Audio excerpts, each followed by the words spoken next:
the level of dedication and the level of grind and consistency it takes to get to that point. Where I've seen some people where they have a $40,000 month and like, all right, I'm good. I did 40K once. Dude, you have to do 40K more than once to be recognized as a leader. 40K should be standard. What did Joe say on the call Monday? Keep the main thing the main thing. And the main thing here is helping families. So you could have the best CRM in the world, you could have the best systems, you could have the best processes, all this, da da da da da. But dude, if you're not producing, well, that means you're not making money and you're not generating revenue for your business. And so cash flow is king in this business. And Claudia, what did our schedule look like for 3 years? What did the daily schedule look like?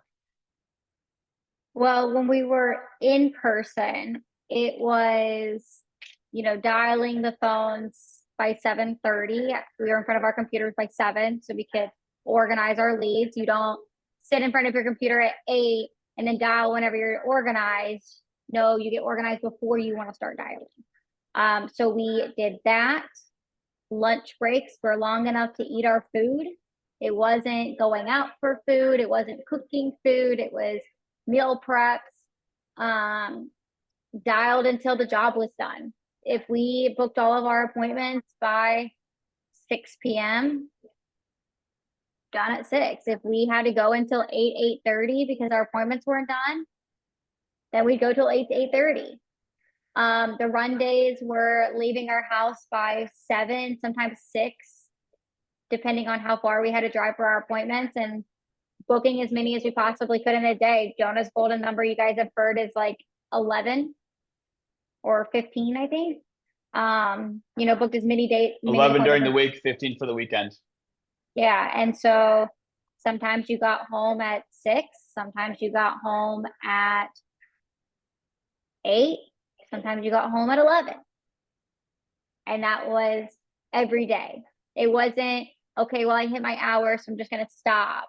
It was stopping whenever you hit the inputs, whether it's a dial input or a presentation input or a sales input, you stop whenever the job is done. Yeah. And so for those of you that are new, before anything, before you even start the Pinnacle Bootcamp, number one, first and foremost, you need to figure out, okay, what is my schedule going to look like? And you need to stick to a consistent schedule. I promise, if you're not consistent with this business, your business will not pay you consistently. I guaranteed it. And for anybody that's, 30, 60, 90 days or less in this business, they're brand new. I can tell you from experience, based on myself and a lot of other individuals I've seen come in, this will either be the best business you've ever been in and freaking change your life and be awesome, or it won't work out. And a year from now, you won't be here, depending on how seriously you treat it and how seriously you treat your schedule. So schedule is number one, first and foremost. But on top of that, and more importantly, is inputs.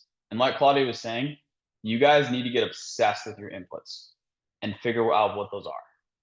And so, for example, Ethan and Ethan, he's dialing in our house right now, and we've been dialing for the past couple weeks together, heard him close.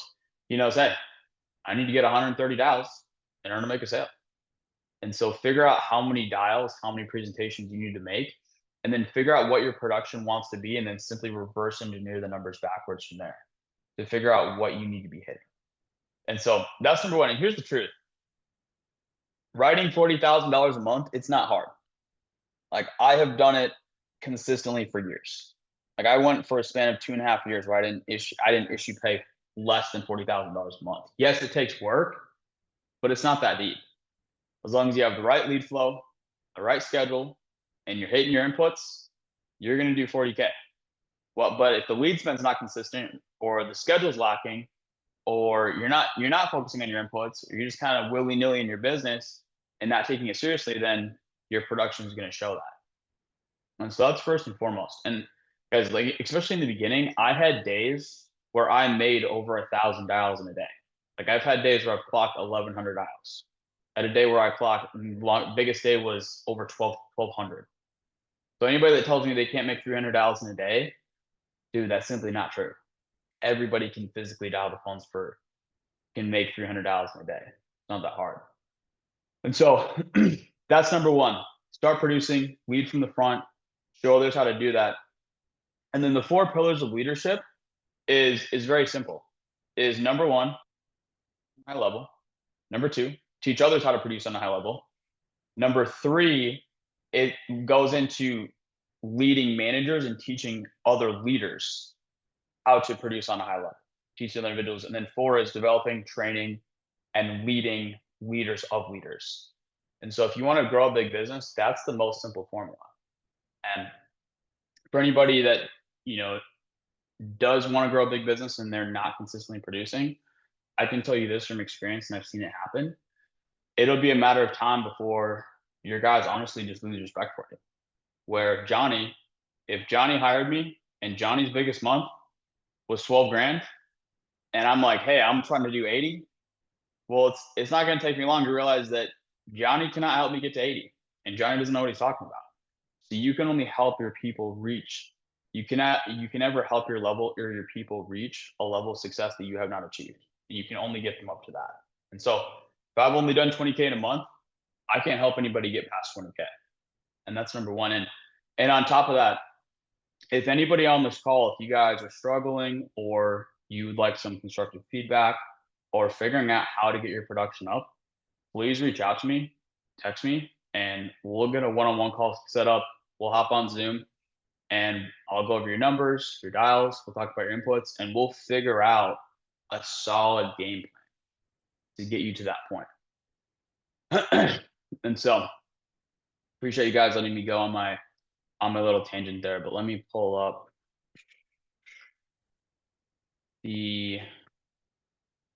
our recruiting framework here. Hey Claudia, can you allow me to share my screen? You should be good. Cool. Cool. Alrighty. And so this is our framework on how to effectively hire. And so whenever you get on an interview with somebody, and I want to preface with this as well, where you guys need to make sure that you're hiring quality people. And that's everything. Because if you're trying to produce on a high level and you're hiring people that need their hand held, that's going to be tough because we only have so much bandwidth and so many hours in a day. And so when you're hiring people, learn how to set the proper expectations and delegate. Like, for example, your guys, they don't need to go around and tell you how every single presentation went. So my schedule when I was putting up 60K months consistently in the office, what we were doing is I'd roll in there at 7:30 a.m. every day. And they knew from 8 o'clock up until about 11, I was locked in dialing.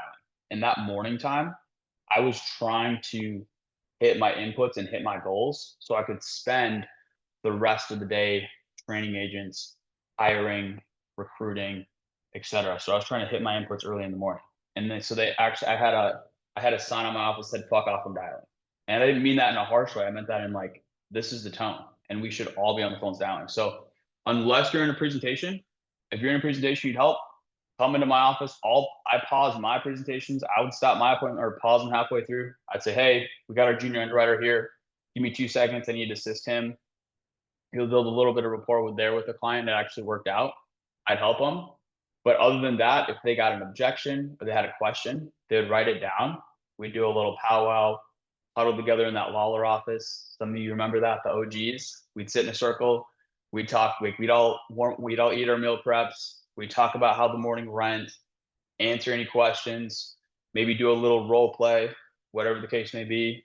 And then we got back on the phones and then we were hitting our goals. And so, on top of that, a good resource for you guys to use, which has really helped me and Claudia a lot, but I built this not only for us, but for other leaders and just people in Prosper as well, are the 2-minute Tuesday trainings. And I noticed there's a big discrepancy of pretty much all the training videos out there that were recorded were hour-long team calls or hour-and-a-half long podcasts.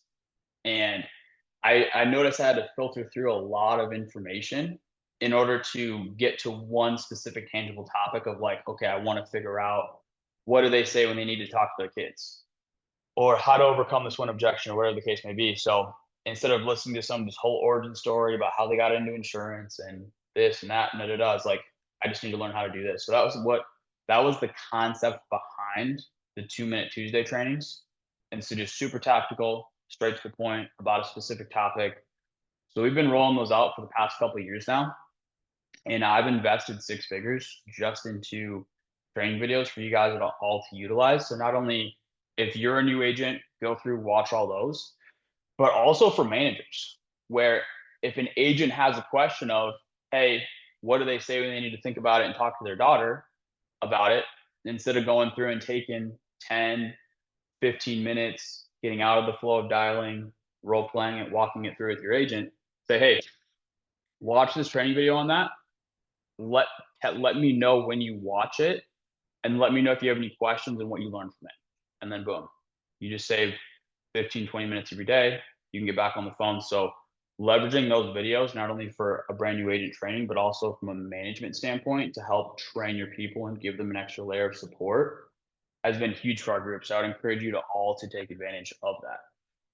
But ultimately, just don't hire people that need to be micromanaged. Where the one-on-one calls, I was having a conversation with Jake Rotterman in the Arizona office when we were down there last week, and he's like, dude, my one-on-one calls, they're pretty short. It's like, hey, how's the family? How's everything going? Anything I can help with? He said my one-on-one calls are super short because my guys are coming to me throughout the entire week with the questions or whatever else they have. They're not waiting till our call on Tuesday. They're not waiting a week. They're coming to me with the questions that they have. And same thing with me, where pretty much everybody on this call, almost everybody has talked to me on the phone, has called me at least once, if not multiple times. And if you've called me, I either answer or I call you back within 30 minutes. Like I call you back quick and I respond quick. Try me, text me, call me. I get back to you immediately. And I'm here to help. And I love nothing more to help. But we're all busy entrepreneurs and we all have a lot of things we need to do. And so for your guys, like really setting that tone of, hey, I'm here to help you, but you got to reach out to me and you got to let me know how I can help. I don't have time to micromanage you, and I don't have time to check in on you every hour to see how you're doing. And so just really communicating and setting the right expectations is key with your people. But anyway, so number one is just finding quality people. And so every single person that we interview, they have to possess 5 out of the 5 of these characteristics. So number one, you have to be willing to work hard in order to be successful at this. If you're not willing to work hard, it will not work out. I promise you, they're not a good fit. So I'm asking questions to get a feel for all 5 of these. Number two, coachability. That's a given as well. You have to be coachable. If you try to come in, reinvent the wheel, figure it out yourself, you're just going to struggle. A lot of us have seen those agents. It's a very copy and paste system. So apply yourself to the system. We already went over consistency. Like, just like any other job, you have to be consistent.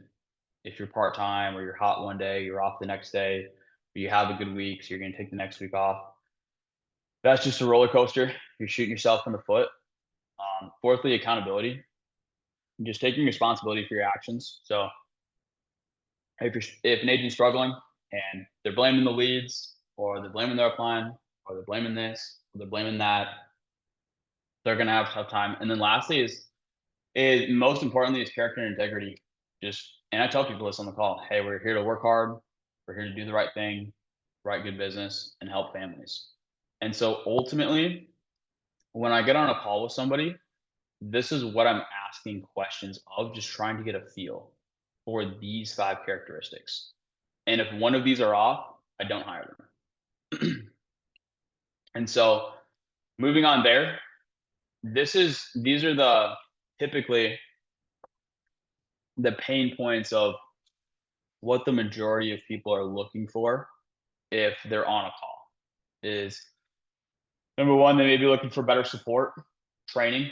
They might not have the best support system now, so then you can talk about the culture we have here, the one-on-one coaching, the lock-ins, the mentorship. They may be looking for culture and community. They want to be a part of a community. That's why we have the offices. That's why we have what we have, the team calls, again, the lock-ins, the one-on-one calls. We have a strong sense of community here. A lot of people are trying to make more income. Income is truly uncapped. So break that down, freedom of schedule, or the ability to work remote. But ultimately, just figure out what their why is. And I'll ask people, hey, what made you want to hop on the call today and explore other income opportunities? Why are you looking to get your insurance license? And it's funny because the more hiring calls and interviews you run, the more you'll understand that this is super similar to helping a client. It's almost exactly the same. Like, you spend the majority of the call just asking intentional questions, figuring out their situation, figuring out their pain points, specifically figuring out what their why is, and then based on that, tailoring your responses. And so, same thing with the client. Like, a lot of you have heard me close clients. Like, my tone's very lighthearted, it's very playful, laid back, not super serious, not uptight. So if I was like, Skylar's on my screen. So like, if I was on a call with Skylar, I'd be like, "What's going on, dude? Well, good to meet you. How's your day going so far? Good, good. All right." And then you'll just kind of BS with him, chit chat for 2 minutes, and then say, "All right, dude. Well, let's dive into it." When we were going back and forth on Instagram, you said you've been doing solar for about past couple years. How's that been going? And then just listen, hear what Skylar has to say. "Oh, it's been going well, dude. I'm freaking killing it. I really like it." Or, "It's been a little rough," whatever the case may be. And then just figure out, and then I'll ask him. And then again, it's all in your tone and how you're saying it. So then based on that, I'll say, "Well, gotcha, man. Well, Skylar, what made you want to hop on the call today and explore other income opportunities?" And he'll tell you. And then just based on that, just let it flow like a regular conversation. We'll drop this script in the chat as well here for you guys to take advantage of. But if you're new and you're not really sure what to say or what to do or how to structure hiring calls properly, just keep this framework pulled up right here. Like, go through this intro, say this word for word, just like on the script with the client, and then just pick and choose whatever questions that flow best with the conversation that you're having with them. So I'd say, "Gotcha. Well, Skylar, how long you been with your company? What do you like about your current position? What do you not like? How are you currently performing? I'm trying to figure out how much of a dog he is. What does your day to day look like? What are your values? What are your goals? What motivates you? What do you look for? What's important to you when you're looking to be a part of an organization and work with a group of individuals? Where do you see yourself in 5 years? What is one of my favorite questions is what does your day to day look like right now?" Because almost everybody can interview well, but when you get really good at asking these questions, you're able to see through the BS and you're able to see how much of a dog they really are. And for anybody that's heard me on hiring calls or heard me recruit, I tell a ton of people no. I turn down a lot of people because the truth is this opportunity is not the best move for most people. Most people would not be good at this because it takes accountability, discipline, determination. You're going to have bad days. And the majority of Americans, I mean, this is not a diss on anybody, but they need to be told what to do. They don't have the level of accountability and level of discipline to be in business for themselves. I truly believe from the bottom of my heart, anybody can do this job. It does not take any innate special talent, innate special ability. Like, you see some of the people at the top leaderboards that are killing it. Dude, they don't have anybody and they don't possess anything that every single person on this call does not possess. I believe that from the bottom of my heart. But most people simply don't want it bad enough. And that's the truth. Most people don't want it bad enough and they're not willing to put in the reps, the input, and the work to get there. And so overall, just whoever asks the most questions wins. So I ask a ton of questions to get on there, but I also want them to be asking questions as well. Because after I get through my series of questions, I get a feel for their situation, how much of a dog they are or not, whatever the case may be, how hard of a worker they are, what's their integrity, what's their coachability. I get a feel for all of that, and I explain what we're about. I explain what we have to offer, our organization, and then and then after that I'll say, all right, Skylar, well, based on everything we went over, I mean, what further questions can I help answer for you, brother? And then Skylar's like, well, I don't really have any questions. That's a red flag. I would probably not hire a Skylar because he's probably not very serious. But if I get on a call with somebody and they're asking me a ton of questions and they're thorough and they're really involved, then I know that they're serious about this position and they're going to be a good fit. Like first time I talked to Joe, I asked Joe. I berated Joe with questions. Absolutely berated him. Same thing when we first started when we were coming to Pinnacle during an IMO, berated Joe with questions. The most successful people typically ask the best questions. And then here's just value points to hit on. Our new agent bootcamp training, we just redid. We redid the new agent academy of the recorded video modules along with the live Zoom trainings. We do an agency-wide sales training every morning on Zoom. Tell them about Gabe. Gabe runs those. He crushes it. Our lock-ins, our destination leadership retreats. We're about to be running those leadership retreats every quarter to every 6 months. So after this one, we got the next one planning out. We're going to be announcing the next one, and they're just going to keep getting better and better. Just our values, our leadership, our values, who we are as people, the people we work with, the character, the culture. Because here's the truth: is like every insurance company, more or less, like they're gonna have pretty standard onboarding system. We all more or less work the same leads. We all more or less have the same systems, have the same tech. Like Pinnacle, I really believe has better tech than anybody I've seen, and it's gonna keep getting better and better. But like people don't care about tech. People don't care about onboarding. People don't necessarily care about systems, even though they're great. People care about the people. Like who are the people? What are the values? What's the culture? But most importantly is, do the people I'm working with, do they care about me, or do they just see me as a dollar sign? Because I've been that person. This is before I worked with Joe and Gabe, where I've worked with agencies where I was just a number on a spreadsheet, and I was just a dollar sign. And they would only, they would never reach out to me unless they had chargebacks I needed to pay. I'd be like, dude, I'm out in the field hustling. You haven't written a life insurance policy in 6 years. Why are you calling me? And so just letting them know that, hey, we care about our people. We're always answer the phone. We're always here for you. And providing that's really what people want to know and what people want to hear. And then I never hire anybody on the first call. Almost never. Actually, I never do. I don't think I have in a year. I always set a second call. And then basically with Skylar, I'll say, hey, Skylar, so I'll be straight with you. Unlike other sales organizations, we are very picky on who we bring on because we generally pour a lot of time, effort, and energy into the people that we do bring on to make sure they have the proper tools, resources, and training to be successful. So before we hire anyone, we just want to make sure they not only understand the pros, but also the cons. Because for you, Skylar, you never want to go into anything without knowing all the information. For us, we never want to bring anyone on without them being fully committed to the opportunity in our group. So I think it would be best is, what's today, Wednesday? Let's set a call for Thursday or Friday. That'll give you enough time to come up with a list of questions. Just so you know, I'm an open book. The harder, the better. Based on that, let's hop on another call. We can break it down more in depth and go from there. And then boom. And then the second call is I pretty much just let them. I just let them talk and ask me questions, and I answer the questions that they have. So pretty straightforward.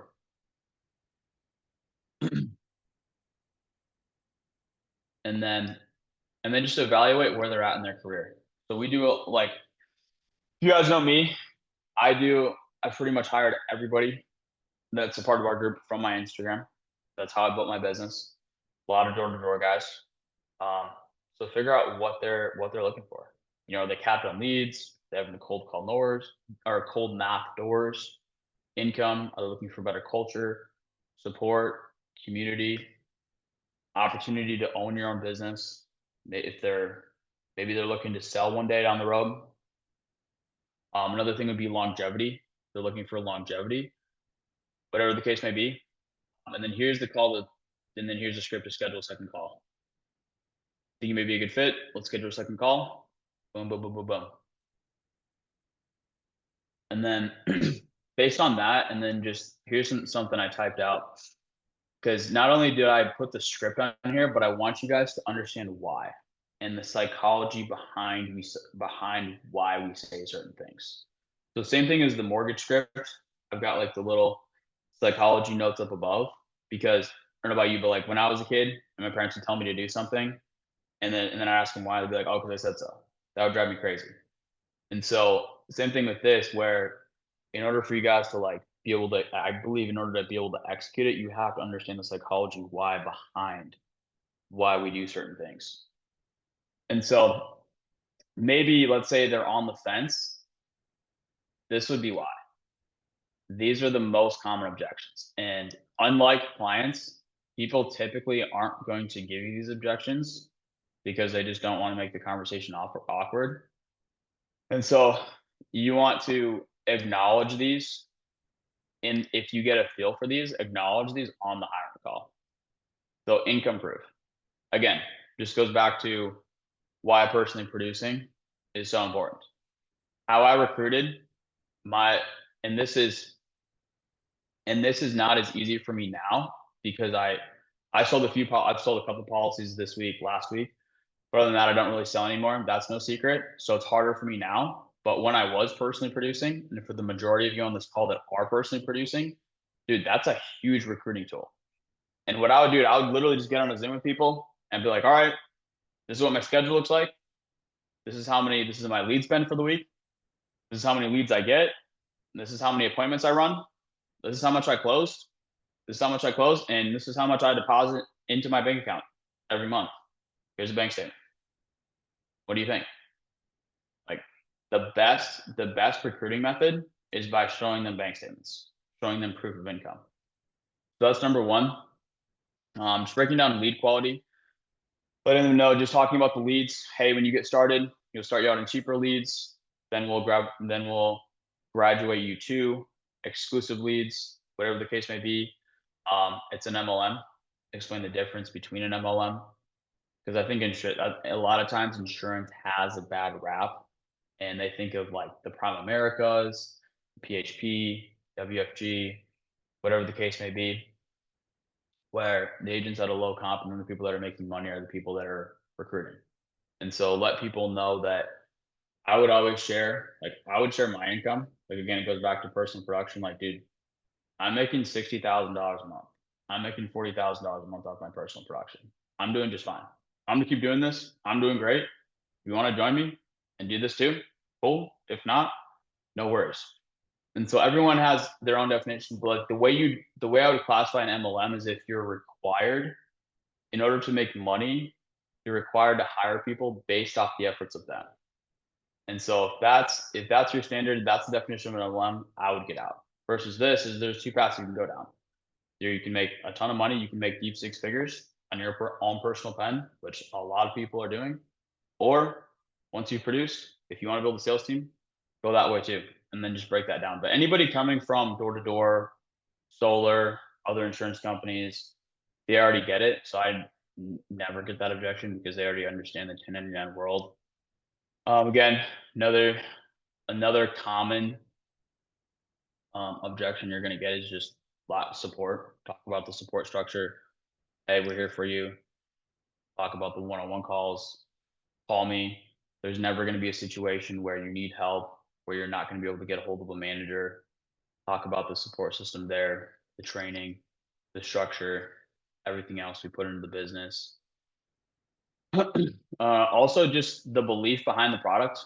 Like life insurance is something that you can have a strong belief level in, especially if they're coming from solar. Like solar is really lacking now. It's hard to put families in a genuinely good position to talk about just the importance of the product we sell. and getting behind that. And then just break down the exact schedule of the amount of effort and energy it takes to be successful. And anytime I get on a hiring call with somebody, I'm trying to scare them away intentionally. I said, hey, this is really hard. This is going to take a lot of work. You're going to have a really dialed schedule, especially for your first year. And and also not only that, but I'll paint the long-term vision in their mind. Whereas like, hey, you're going to come in and you're going to grind really hard for your first 2 years, but it genuinely gets easier and easier and easier every year you're in this business. And that's a conversation for another day. A lot of you have heard me say that, but also just instill a long-term vision in people's minds. And also let people know on the call, especially if they're coming from pest control or they're used to working summers, I'll tell them, I said, hey guys, we're not looking for guys that just want a summer job. We're looking for guys that want a career and want to be here long term. And then the culture, again, just breaking down the culture, values, everything else along those lines.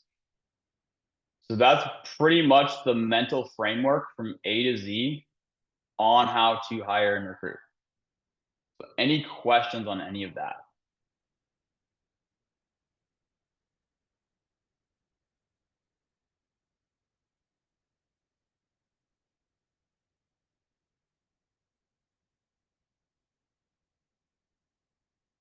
And for anybody that doesn't have this, I'm going to drop this in the chat as well.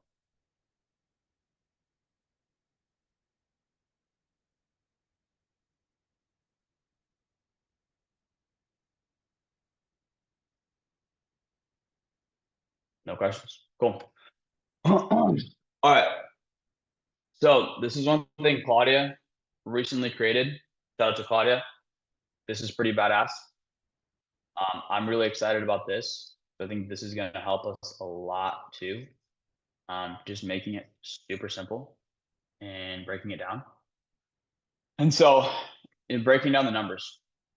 So when I get on a call with somebody, I'll literally just screen share my screen and I'll say, hey, dude, this is what your first year is going to look like.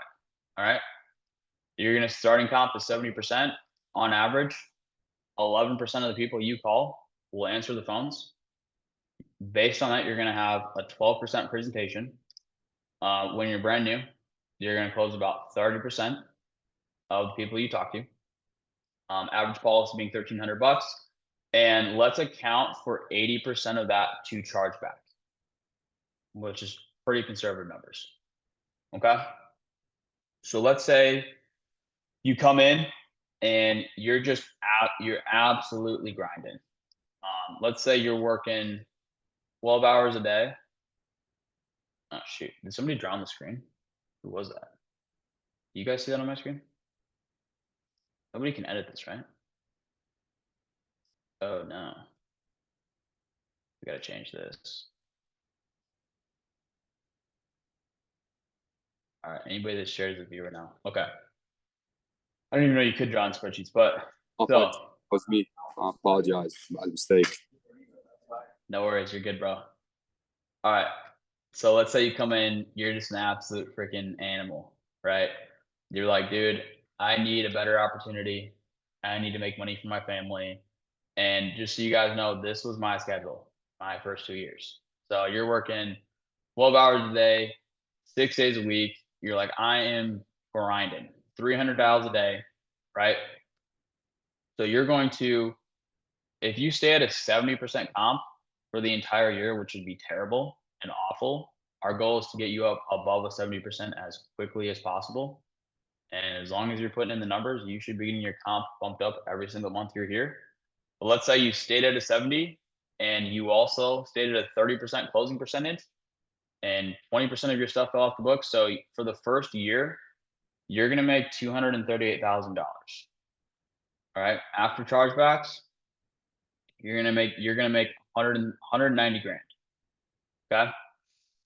So let's say I'm able to work my way up to a 90%. I'm able to get my closing percentage up to about 50%. Right. All right. Sick. So upfront, so I'm going to make, without chargebacks factored in, 524,000. After chargebacks, about 419. So right around $500,000 for the year. Just I'm calling Mother Soul and I'm a dog and I'm grinding, right? You get up to 100% commission. All right, you're at 583, 466 after chargebacks. Okay, let's say I'm at 90, and let's say I decide to take Saturdays off. I don't want to work Saturdays. Okay, so watch this number here. Let me do that again for those that missed it. You go from 524 to 437.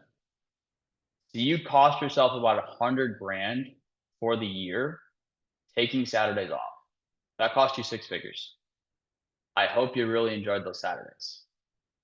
Let's say 300 dials. You know what? I'm only going to do 200. All right. Well, you made about 227,000 for the year. Let's say, you know what? I'm lazy. I don't want to work very hard. I'm only making 50 dials a day, which you should be making 30 to 40 dials an hour. Using Kickseat, you can get 50 dials in and out. So let's say I'm working for an hour a day, and then I'm done. 8 to 9, and then I'm effing off for the rest of the day. You made $61,000 for the year. Congrats. You should probably go to Verizon Wireless and go get a sales job there. Let's say I'm at 200 dials a day. I'm still taking Saturdays off. I'm like, hey, I got a wife and kids. I'm just not going to work Saturdays. Listen, everybody's here is independent, but I'm able to get my persistency up to a 87%. All right. Did that change? This is right. Oh, I did. Okay. 87%. So we go from 227 to 247. You got an extra 20 grand. 90% persistency, 255. Just so you guys know, the worst my persistency ever was my first month. So I was taught to sell wrong. I was taught to sell, hey, we're just gonna see if we can get you approved. We can't make a decision today. Da da da da. I hope none of you are closing that way. And I haven't heard any of you close that way. I listened to a lot of you on the phones, in our office, lock-ins, etc. So just so you know, Prosper as a whole, agency wide, we've got an 87% persistency, which is really freaking good. So we're really proud of that. So this is on average, 13% of your business is going to fall off the books.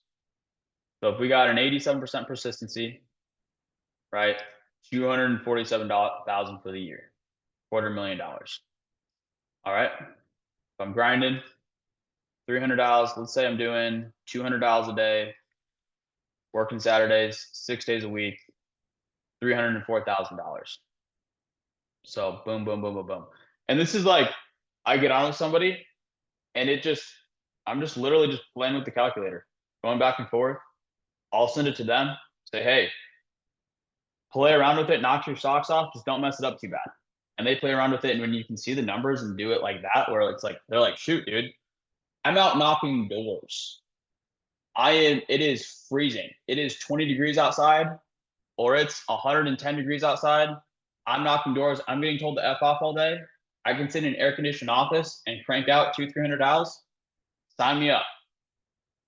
Like the amount of recruiting calls I've been on of dudes knocking in Illinois or Minnesota or wherever it is where it's been 10, 20 degrees outside, they're freezing their face off. That's a close almost every time.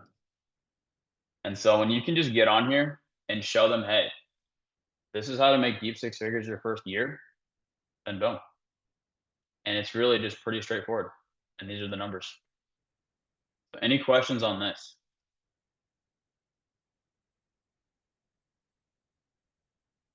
Let me change this all back to what it was before.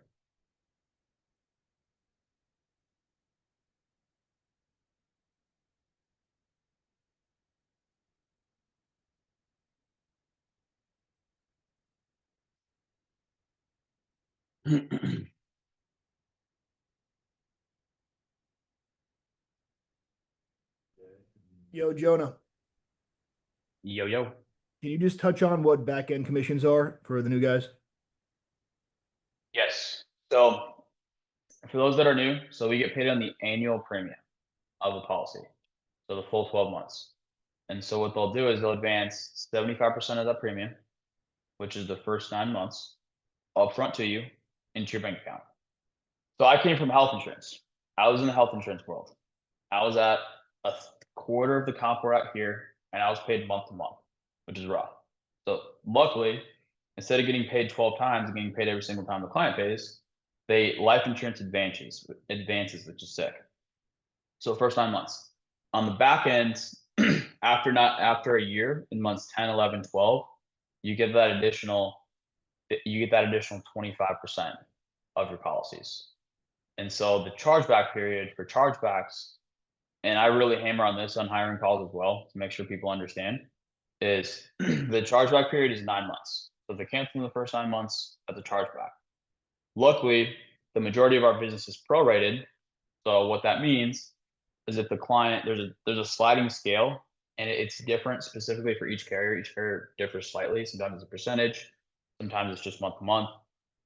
But typically, let's say hypothetically, the client paid for 6 months, they cancel 6 months in. Well, you'd get a chargeback for the difference.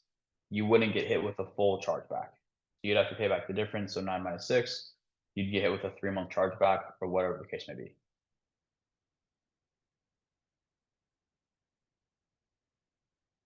Any other questions? Claudia, anything you want to add? I was just gonna say the numbers in orange are the ones that can be like manually edited. Because that's how like all of like the formulas are. And if you want to play with your own numbers, obviously just do file, make a copy. And if you make a copy and fuck up your formula somehow, just text me and I can try to fix it.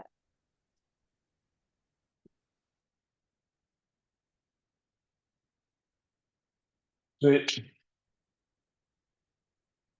And then just a friendly reminder of what I said earlier. If anybody is struggling on the personal production side of things and would like a new perspective, like some coaching, some feedback, some constructive criticism, please reach out to either me or Claudia, whoever you feel most comfortable with, and we would love to schedule a one-on-one call with you and figure out any way we can help. Make it a massive week, and let's help some families. Peace.